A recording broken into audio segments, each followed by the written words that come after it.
Recording for this meeting has data begun. for each team.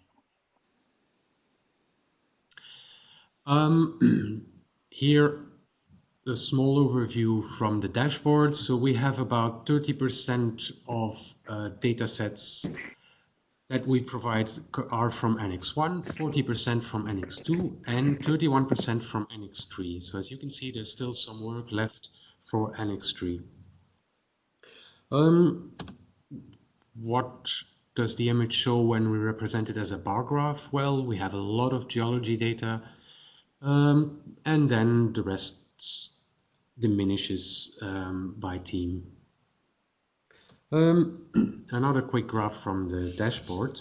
Thank you for providing this tool, Michel, Paul, and Francois. We have about 81% of data sets, 16% services. We have 82% of these services are view services, 12% download services, and we have about 5 discovery services, which represent about 6%. So this data is available, but can you access it? Yes. Hello. Michael here. It seems that the system is frozen and we can't see the new slides that you're showing. Okay. That sometimes happens. Unfortunately, the only way to solve it is to close Adobe Connect and come back. So I guess we have to ask you to close your Adobe Connect and then reconnect. Okay, sure. I will do that straight away. Thanks. See you in a minute. Sorry for this. No problem. Yeah. See you in a minute.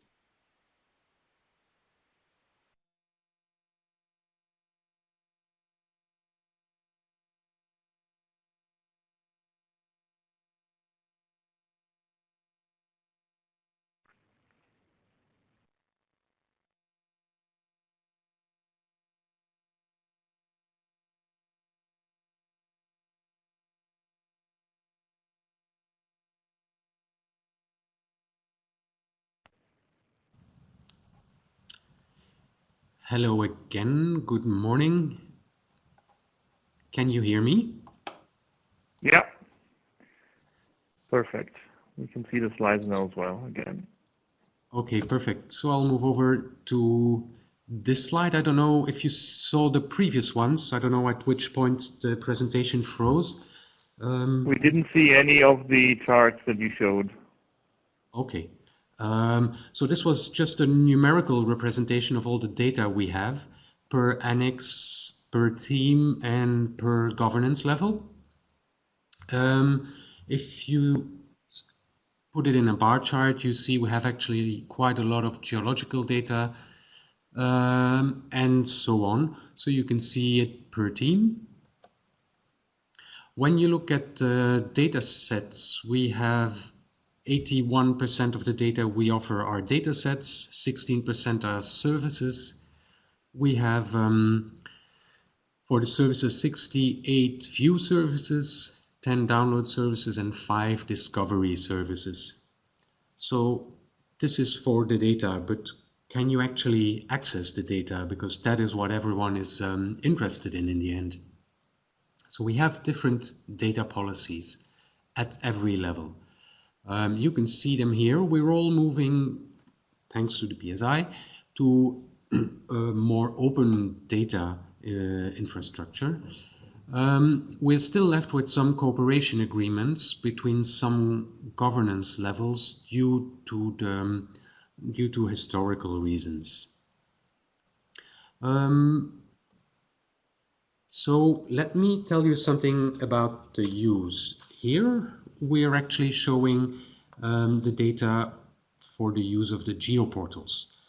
You have the total use for Flanders, which has about 7,000 users a day, 8,000 sessions. 70% of the users are returning users.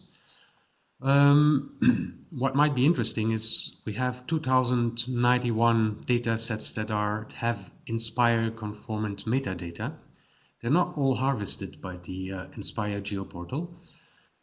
And then for Wallonia, There are 159 Inspire datasets in series, with about 155,000 users per year and 1,500 sessions a day. The figures for Brussels and the federal levels will be unveiled in the 3-yearly report. So this is actually an invitation for all of you to go and read it when it's available. But let us have a look at the users. Now, these questions come really late. Not if you act from the mantra, build it and they will come. But, well, that mantra seems a bit wasteful nowadays in these times of austerity. So, once again, who are the users? Let's take a step back and think about the why of Inspire. Well, we all know it was there to create a European SDI so that it will assist in better environmental policy making across boundaries. Knowing that about 80% of policies in Belgium actually do come from the Commission, our main user should be, ta-da, the Commission. Yet, we don't hear much from this user, or not of the use they do of our data. Fair enough, we're still in the implementation phase and so on. And support has been given to cross-boundary projects. So are there any other users we know of? Yeah, sure. Well, let's take another step back. We have been building SDIs already long prior to Inspire. So in a way, Inspire has had a very structuring impact on the work that has followed on the setup of these individual SDIs. But the success of these SDIs depends on its use by a wider public, geo, non-geo, which is why all of the governance levels are actually working on closing the gap between the technical Inspire world and... Sorry, Ouns. Ouns, sorry to break you, but seems that we again have problems with with your presentation, so the slides are frozen again. Can I ask you to restart again? Yes. Sorry for this, but it's obviously a technical problem. No problem, no problem. Please, please.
Good morning. Can you hear me again?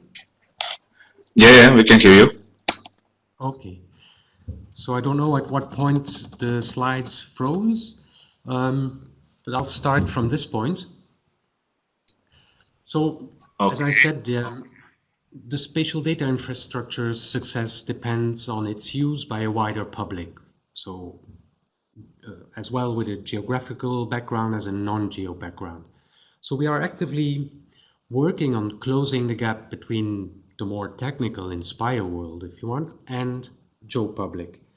So we are working on reaching the public with solutions that are easy and efficient, focused on the problems faced by the public and offering a solution that is mainly location-based. But we also support more experienced users like municipalities to lower their burden, uplifting their GIS maturity and cutting down on expenses. You have to know that about 70% of municipalities in Flanders, for example, are GIS illiterate, meaning they have either no data, 15%, no GIS, or only a look GIS. So this is what is reflected on the figures on the previous slide. Taking another step back, Inspire has been a clear enabler in Belgium, one of the drivers for cross-governance level cooperation at national level and at different governance levels. But the question remains, what does the main user do with the data? This is not meant to be a pedantic question toward the Commission. Don't get me wrong, this is an actual question that we get time and time again from the trench lines. Oh, sorry, Vlado speaking again. It seems the same problem. I think we should do something else. Can you send me your slides via email, and then I will run a presentation instead of you? Sure, I will do that. Okay. Please, because I don't have your final presentation. So if you just quickly send me, and then I will run. Okay, fair enough. Here it comes. Okay. Sorry, everybody. Seems that Adobe Connect has some technical issues this morning.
Oh, sorry, did you send it? I still didn't get it.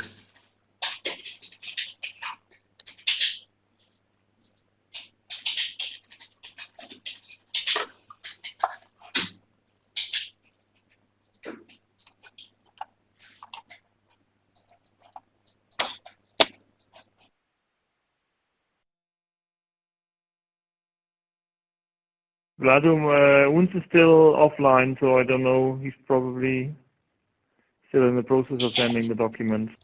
The It slides. seems so. So I don't know. Should we maybe go for the next presentation or what?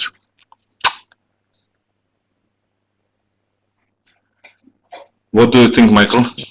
Obviously. Let's give it 1-2 more minutes, because otherwise Okay. we break a bit the flow of the presentation. I would. That's true. That's true. I'm really sorry about this. I think we need to really contact the Adobe Connect team, because this keeps happening way too often recently.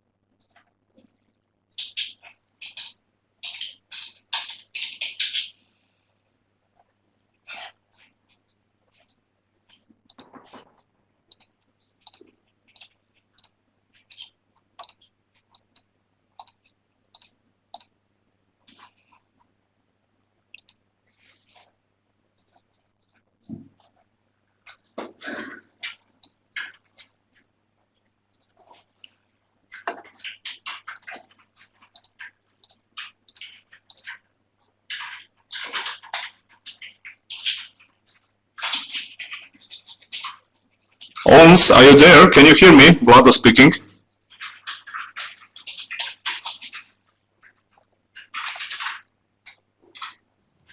Can you hear me?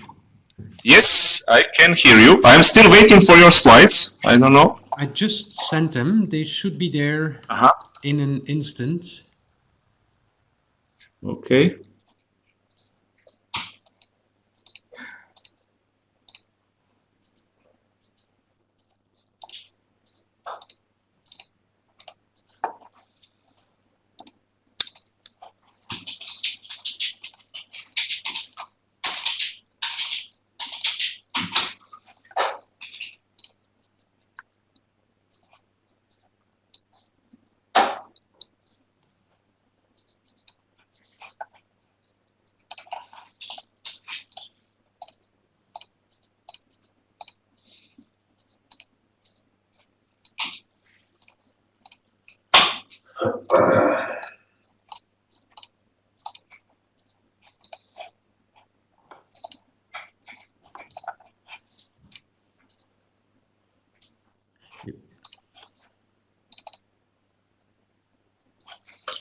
Okay. Something is coming. Just a second.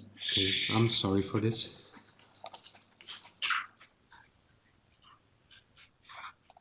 No, it's obviously a problem with the Adobe Connect.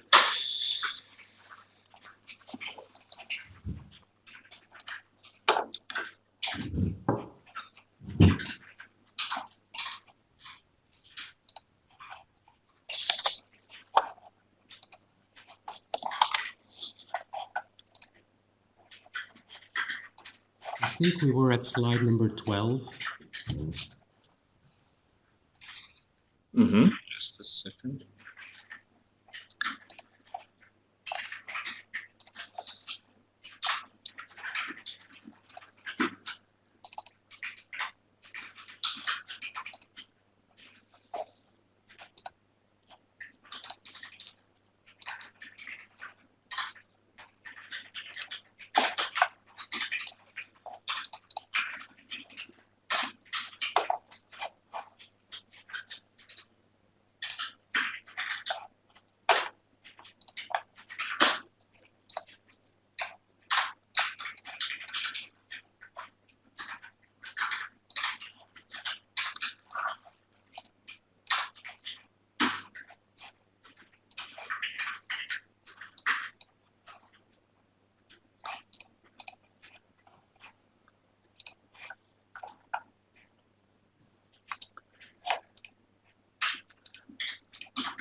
Lalo, do you want me to share the presentation? I have two screens. I think it's easier that way.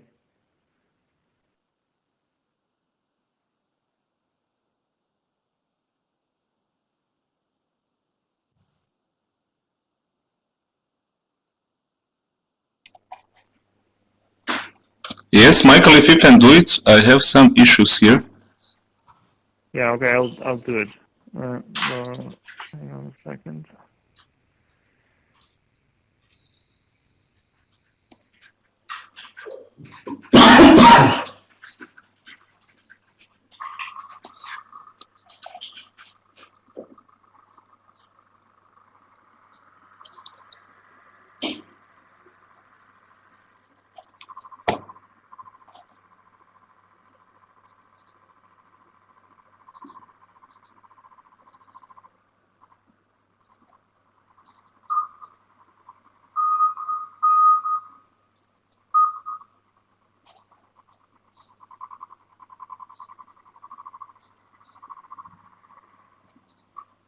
So we were at slide number 12. Yeah.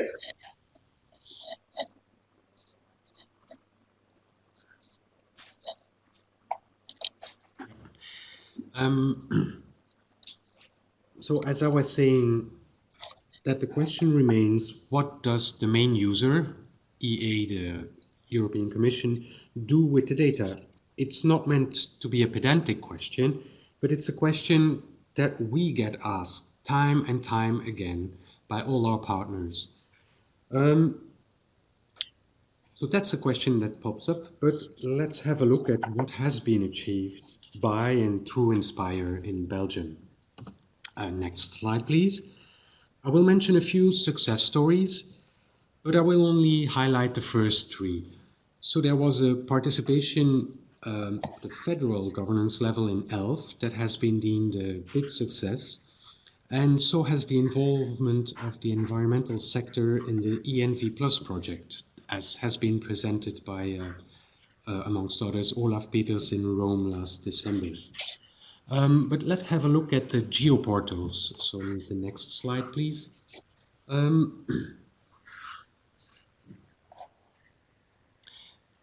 First click. So one of the first geoportals in existence was the one from Wallonia. It's one, I will not spend too much time on this as it's getting a huge revamp this spring, and it's really well worth having a look. It's available in French and in English. A second geoportal worth mentioning, if you just click, is the one from the Brussels region, which is completely open, built on completely open source software, and has proved to be quite a big success in the community.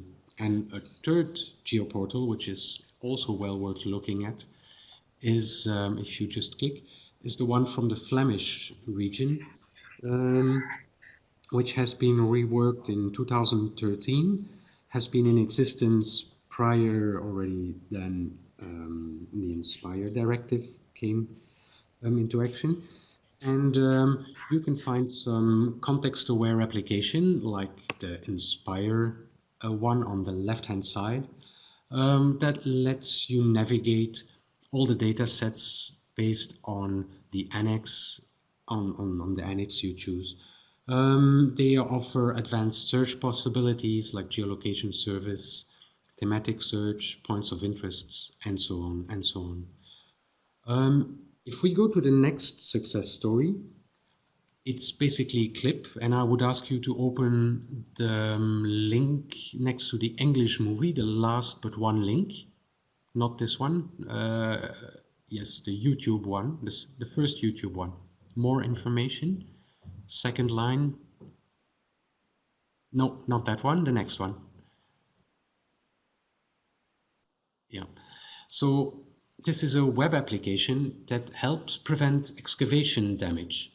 You can start at 149 because the rest is not that interesting. That's it. I can't hear anything. I don't know if it's the same for all the other users. But you can read. I'm not sure I can play the sound, I'm afraid. Never I can give it a mind. try. Hang on a second. There are subtitles that actually transcribe everything.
And you can break it off at minute 3:59 like now. If we then return to the slides,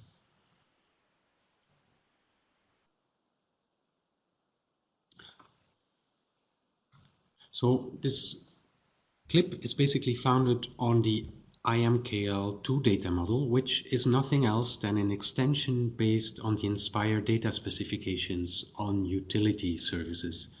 It has been implemented in Flanders, and there are currently talks about implementing it in the other parts of the country. So this is a true success story of which all parties are very happy with the outcome. If we move to the next success story, which is actually one in the making and one which might have a lot of interest from other Inspire communities. It's the program on linked base registries in Flanders. The project has been set up to further reform the services, and the drivers for this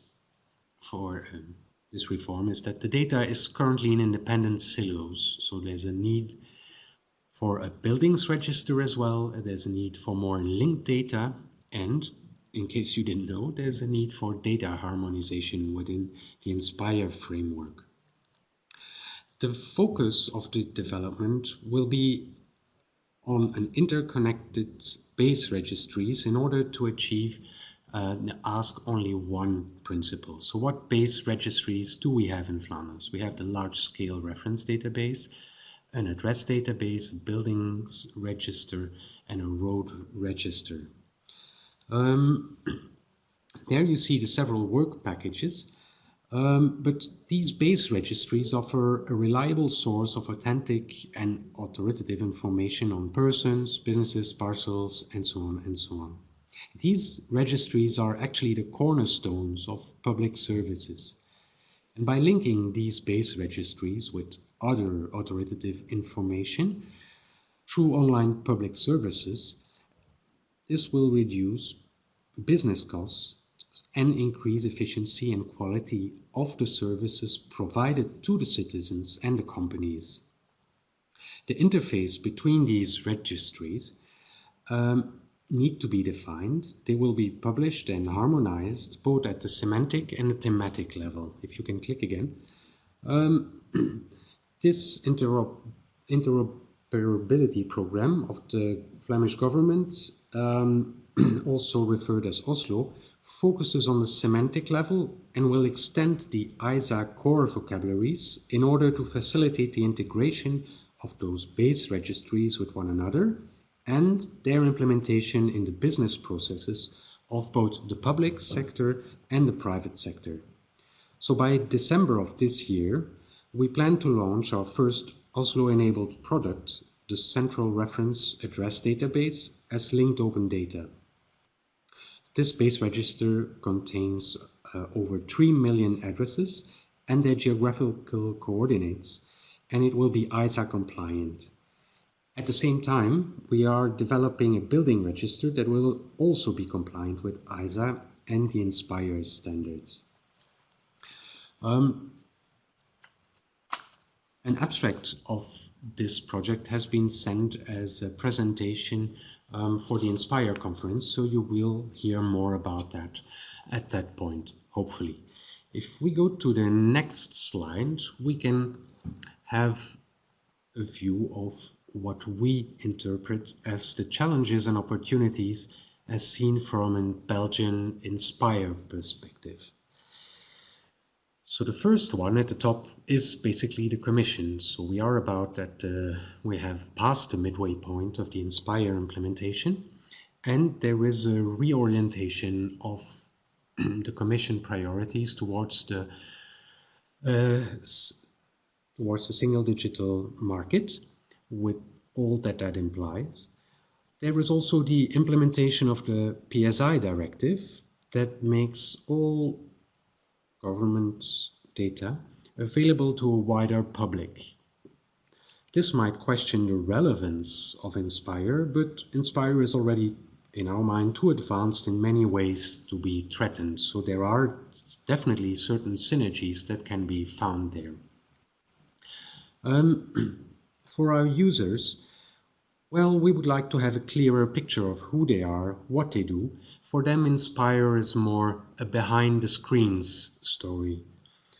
A behind-the-screen stories that will be faced with a huge workload for harmonization. Will we reach the deadlines? Will any member state reach the deadlines? That is still to be seen. And for our partners, we need more efficient ways to motivate them to achieve, amongst others, harmonization and to add all the required data sets. If we look at the challenges and opportunities at another level, so on the next slide, we can see that these are the implementation challenges that are faced by all the levels in Belgium. So the harmonization is a big item, but also the long-term commitment of all the actors and keeping their interest alive. There is a big amount of data to make compliant in what is in the end a short period of time, and not a lot of people are willing to change their current data models for more Inspire compliant models. So this happens only when a big review is happening of the data models. So we have basically to sell the benefit of Inspire in a more concrete way. Let's have a look at the next slide, which basically puts the timeline of Inspire. So just a minute. In 2007, when the directive came out, what it wanted was basically all the data. So what did we come to now? Now you have the little graph with the data sets of Belgium in the center. We have some kind of overlap between the data sets that exist for Belgium that we chose to offer, and then the data sets from, I just gave the example of the neighboring countries, Germany, Holland, Luxembourg, France, and there might be some overlap there. So all these data sets are available for environmental studies of all of Europe that could support better environmental policy. But is there actually any data set that is available for the whole of Europe?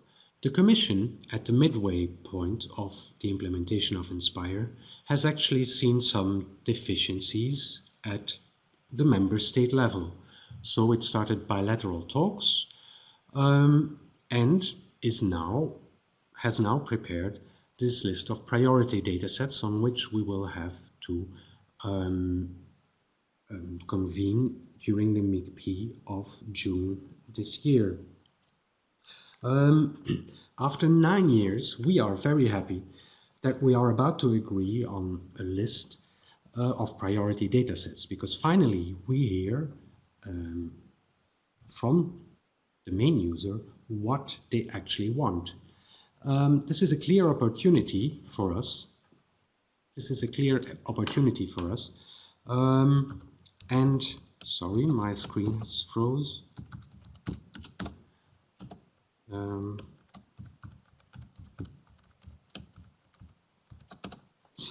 So this is a huge opportunity for us to better comply with the Inspire directive. But it is also a challenge because this list might expand exponentially. So this is something we are a bit ambivalent about. And then you see the next 2 points are the harmonization deadline. Who will comply? Will anyone comply? And what happens if we don't? What will happen after 2020? I guess only time will tell. So finally, I would like to thank you for your attention, and I excuse me for this presentation that has been interrupted. Thank you for the time you took to have a look at the Belgian Inspire book, and I would like you to, if you have any questions, I'm here to answer them. On the next slide, you can also find contact details for more in-depth questions if you should have any.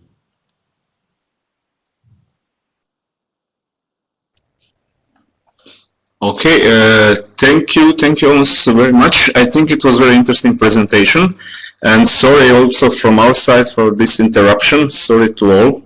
Seems we had some technical issues with Adobe Connect.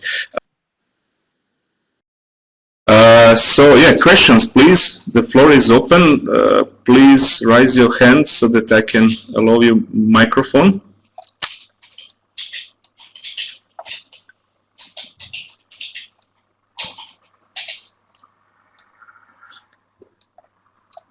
Is there any questions, or you will just use chat?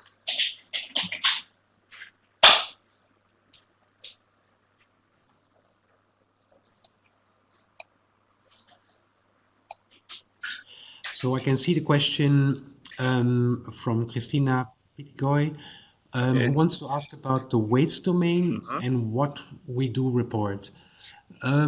So the reporting for the waste domain is located not at the federal level, but at the regional level. I'm only aware myself of the Flemish level.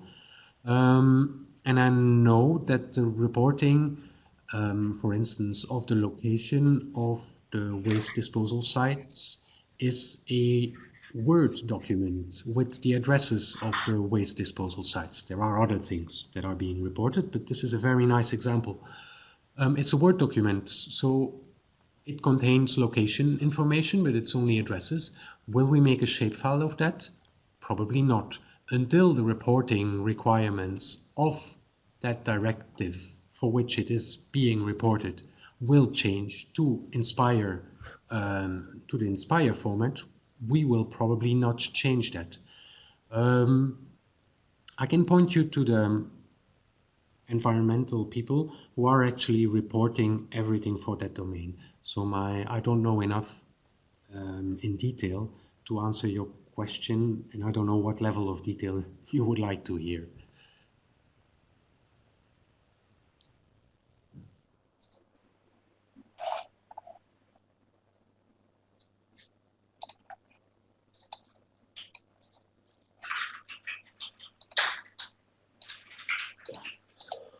Are there any questions?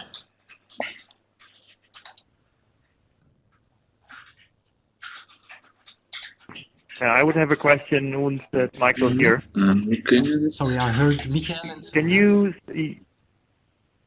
go ahead? Yeah. Ouns, you talked about the project that you have on the base registries, and that you would want to, or you're aiming at making them both Inspire and ISA core vocabulary compliant. Mm-hmm. Can you say a few more words on what that means and how that works? Yes, sure. So let me have a look at my documentation. So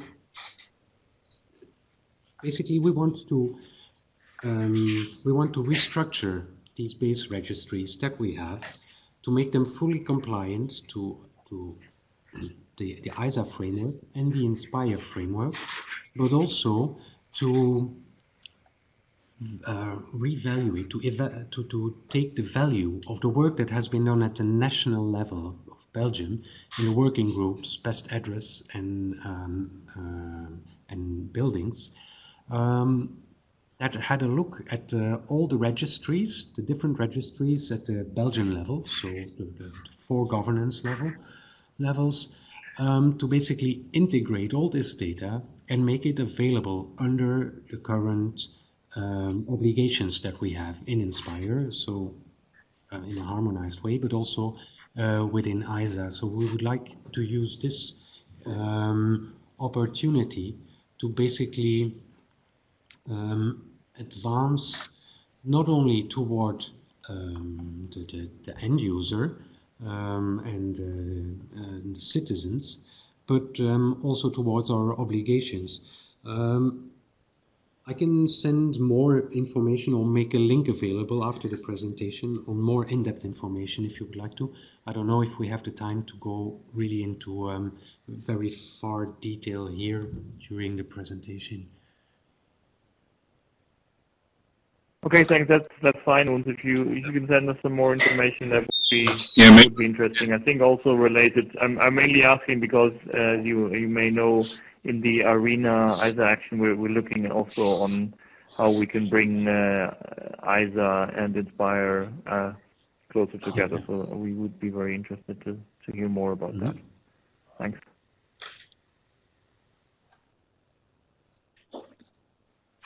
Okay, is there any more question? I think maybe we have time for just one more. I don't see it. Seems not. Okay, Ouns, thank you very much once again. Think we should move on. So let's try how it will work with Estonia. Sulev, I will make you a presenter now, so let's see if it will work. If not, then I will try to run your slides.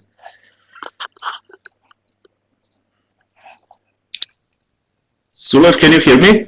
Yeah, I can hear you. Just a second, I will... Okay, just